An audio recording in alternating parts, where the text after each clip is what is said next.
Assalamualaikum warahmatullahi wabarakatuh.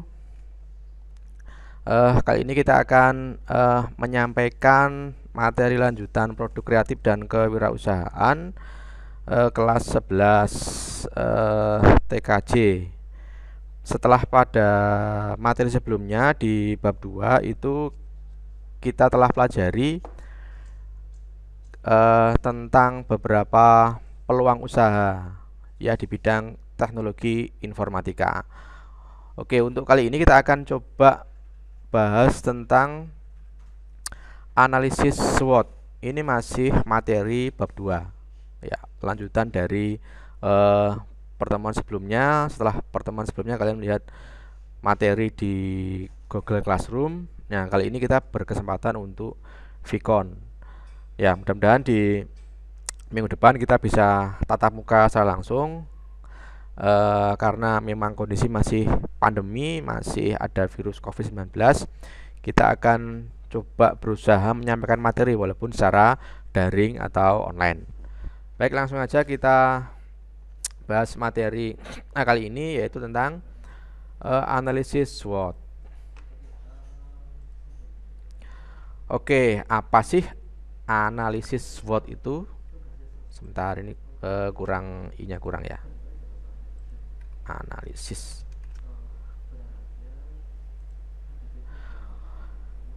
Oke, apa sih analisis SWOT itu? Nah, SWOT adalah, ini sebetulnya kependekan dari S-nya itu strength, kemudian W-nya weakness, kemudian O-nya opportunities, dan T-nya itu threat. Ya, jadi SWOT itu merupakan singkatan ya, atau kependekan dari istilah tadi. Kemudian akan kita jabarkan satu-satu. Apa sih analisis SWOT itu? Analisis SWOT adalah sebuah bentuk analisa dari situasi dan kondisi yang bersifat deskriptif atau mengkaji proses bisnis dalam suatu organisasi secara keseluruhan. Atau analisis SWOT itu adalah alat analisa yang ditujukan untuk menggambarkan situasi yang sedang dihadapi pelaku usaha atau organisasi. Kenapa kita bahas ini? Karena mata pelajaran kita adalah produk kreatif kewirausahaan, di mana hasil akhirnya dari materi ini adalah kalian nanti diusahakan atau diharuskan, diwajibkan harus membuat suatu usaha.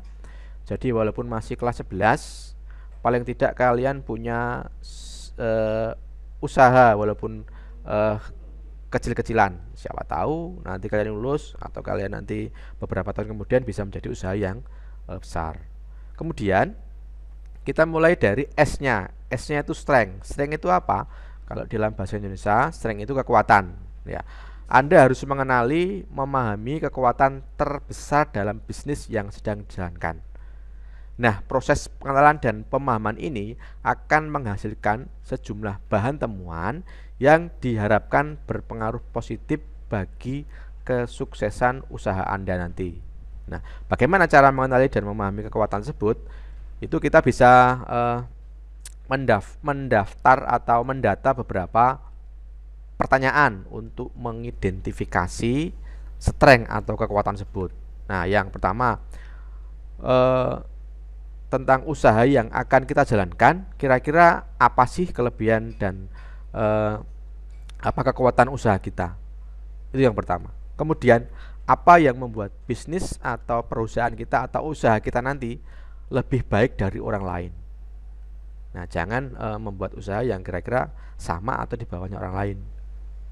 Nah, kalau kita masih baru merintis, otomatis kita kalah dengan orang-orang yang sudah berjalan lama atau usahanya lama. Kemudian, apa sih keunikan usaha kita nanti?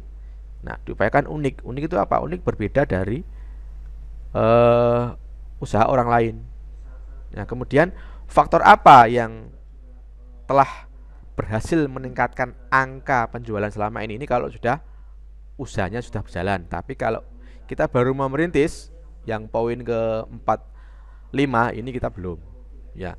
Kemudian yang kelima itu apa respon positif konsumen Anda selama ini? Ini kalau usaha kita sudah jalan. Oke, itu S-nya. Ya, kemudian W-nya itu weakness, atau kalau di bahasa Indonesia kan itu kelemahan. Nah, setiap model bisnis itu pasti memiliki kelemahan.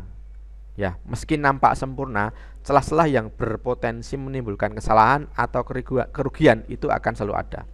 Ya. Analisis mengidentifikasi kelemahan bisnis perusahaan itu dapat dicari dengan mengajukan beberapa pertanyaan. Nah, contoh pertanyaan apa aja sih? Ini, apa yang wajib ditingkatkan dalam usaha kita? Ya, kira-kira ketika kita sudah usahanya jalan, kira-kira perlu nggak ditingkatkan? Jelas, karena kalau tidak ditingkatkan kita akan kalah dengan usaha orang lain. Kemudian, menurut Anda, apa saja yang harus dihindari selama menjalankan usaha? Hal-hal yang mungkin akan membuat usaha kita bangkrut, akan membuat usaha kita kalah dengan usaha lain itu apa? Nah, kemudian yang ketiga, apa saja faktor penyebab kerugian penjualan? Nah, kira-kira penyebab kerugian penjualan yang kita jalankan itu apa aja? Yang keempat, apa saja yang dilihat konsumen sebagai kelemahan dari usaha yang kita jalankan? Ya, paling tidak kita juga bertanya kepada konsumen atau memberi kesempatan untuk konsumen itu mengoreksi kelemahan dari usaha kita. Oke ya.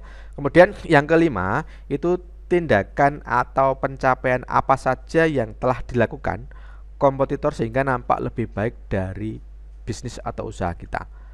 Nah, kira-kira dibandingkan dengan usaha orang lain, usaha yang mungkin sama dengan usaha kita, kok mereka lebih baik, kok mereka lebih bagus, kok mereka konsumennya lebih banyak, kira-kira apa ya? Nah, itu harus kita cari. Kemudian yang ketiga, yaitu opportunities. Kalau di bahasa Indonesia kan adalah peluang. Sebagai pemilik dan pengelola bisnis, segala macam peluang itu mesti dapat dipantau dan diambil demi perkembangan di masa mendatang. Nah, pembacaan peluang-peluang itu dapat dianalisis melalui sejumlah pertanyaan. Nah, apa aja pertanyaannya ini? Apa yang sedang berkembang sebagai tren bisnis dan relevan dengan usaha kita atau usaha Anda? Nah, kira-kira apa sih kira-kira yang sekarang berkembang, trennya apa sih yang berkaitan dengan usaha kita? Nah, itu kita cari. Kemudian yang kedua, peluang bisnis atau peluang jenis apa yang selama ini Anda lihat sebagai pelaku bisnis? Nah, kira-kira yang kedua ini, peluang jenis apa lagi yang kira-kira bisa kita masuk atau bisa kita terapkan di usaha yang kita geluti ini? Nah, kita harus cari itu ya, supaya usaha yang akan kita jalankan ini nanti minimal bertahan ya, kalau bisa harus berkembang itu ya. Kemudian yang terakhir adalah T atau threats, ini ancaman. Nah, semua jenis bisnis itu selalu menghadapi beragam ancaman yang jika dibiarkan akan menumbangkan atau membuat usaha kita jatuh. Nah, oleh karena itu, sebagai berbagai jenis ancaman itu wajib dianalisis melalui sejumlah pertanyaan berikut ini. Yang pertama, kendala dan masalah apa saja yang sedang dihadapi oleh usaha? Kira-kira nanti ketika kita mau mendirikan usaha, kira-kira kendalanya apa ya? Nah, itu harus kita cari dulu. Nah, kemudian yang kedua apa? Yang kedua adalah apa saja solusi yang telah dilakukan demi menuntaskan setiap kendala dan masalah yang akan kita hadapi nanti. Jadi setelah kita analisa kira-kira masalah yang akan kita hadapi nanti apa, kita harus cari solusinya. Nah, kira-kira nanti obatnya ini ya, sebagainya. Kemudian yang ketiga, apakah ada faktor kebijakan dari pemerintah atau konteks lokal yang mempengaruhi timbulnya ancaman itu? Nah, kira-kira dari faktor kebijakan, usaha yang kita jalankan nanti bertentangan enggak? Ya, melanggar hukum enggak? Dan sebagainya. Itu harus kita pertimbangkan juga. Kemudian yang terakhir, apakah ada kondisi atau konteks eksternal yang berpengaruh hingga menyebabkan ancaman tersebut?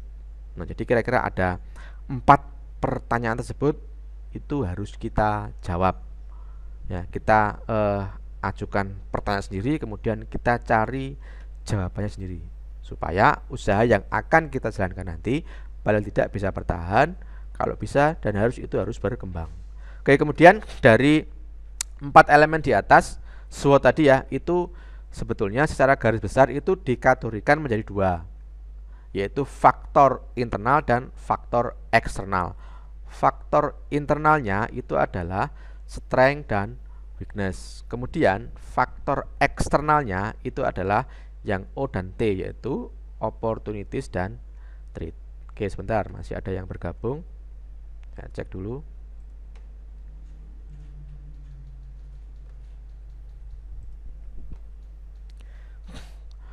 Oke, itu tentang analisis SWOT. Jadi tidak banyak yang saya sampaikan, sedikit saja. Yang penting ada beberapa materi yang bisa masuk, karena memang kita berusaha untuk tidak menghabiskan kuota kalian, biar efektif, biar nggak terlalu melebar. Sedikit ada materi, kemudian tugas, materi, tugas, dan seterusnya. Oke, kemudian sebelum ke tugas, saya buka dulu sesi pertanyaan. Jika ada yang ingin ditanyakan, silahkan, bisa diaktifkan mic-nya. Oke, ini sudah jam 9:63. Oke, Zia mau tanya? Oke, jangan lupa yang baru gabung silahkan isi daftar hadir di kolom chat ya, nama dan kelas, karena ini gabungan dari kelas 11 TKJ 1 dan 11 TKJ 2. Oke, kalau nggak ada pertanyaan, langsung aja kalian catat tugasnya. Oke ya, ini dikumpulkan hari Sabtu tanggal 10, jadi saya kasih waktu ada 1 minggu ya untuk mengumpulkan tugasnya. Oke, tugasnya ini,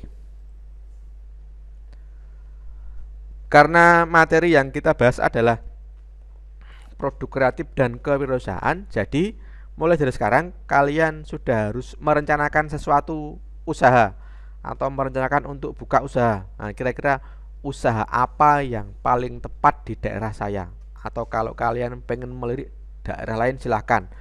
Cuman dari usaha yang ingin kalian geluti, ingin kalian kembangkan, atau ingin kalian buka, kalian harus menganalisa dulu.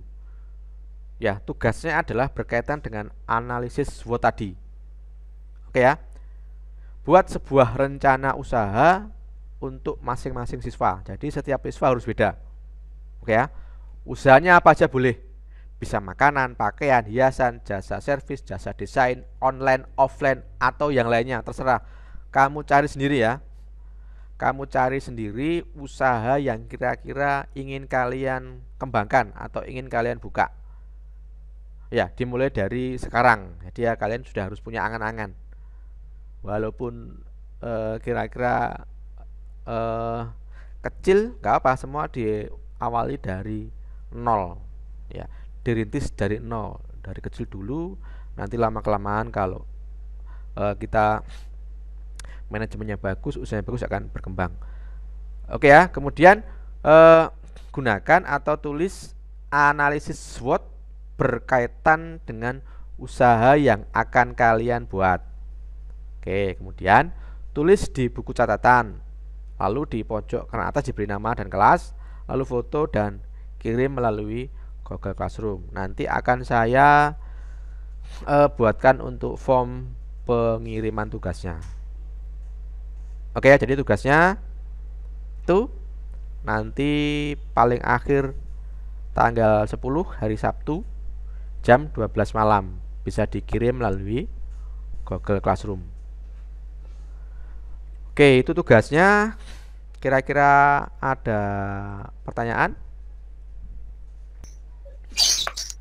Oke, saya kira jelas ya. Assalamualaikum, Pak. Ya, waalaikumsalam. Siapa ini? Dengan Maita Normasari. Ya, silakan. Kalau usahanya sudah ada, ditulis nggak apa-apa, atau yang direncanakan saja? Yang kalau sudah ada malah lebih bagus lagi. Yang penting usaha kamu sendiri ya. Jadi Nggak upaya apa-apa. ya upaya sudah ada usaha gitu. Oh ya. Ya, diupayakan usahanya yang unik ya. yang unik beda dengan yang lainnya. Kalau memang sudah ada usaha, mungkin eh, mungkin dianalisa dulu gimana cara mengembangkan usaha. Jadi analisa SWOT tadi diterapkan ya, ada 4 tadi ya, SWOT tadi. Oke, yang sudah ada usaha silahkan ditulis dengan sesuai dengan usaha yang sudah digeluti, kemudian dianalisa dengan analisa SWOT tadi. Oke, ada yang lainnya? Oh ya udah Pak. Terima kasih. Oke, Assalamualaikum. waalaikumsalam. Yang lainnya ada yang ingin ditanyakan? Oke, sekali lagi yang hadir silakan absen atau ngisi daftar hadir di kolom chat Google Meet. Ini ya, masih saya buka sebelum saya tutup. Oke.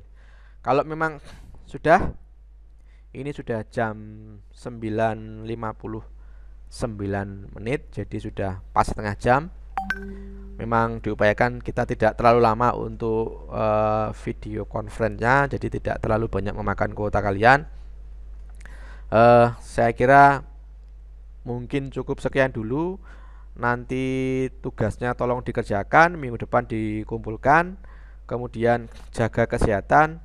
Mudah-mudahan tetap semangat walau belajar di rumah. Walau belajar di rumah bukan halangan untuk kita belajar terus mencari ilmu. Mudah-mudahan tetap sehat dan terhindar dari wabah yang sedang melanda yaitu COVID-19. Oke ya, saya akhiri. Assalamualaikum warahmatullahi wabarakatuh.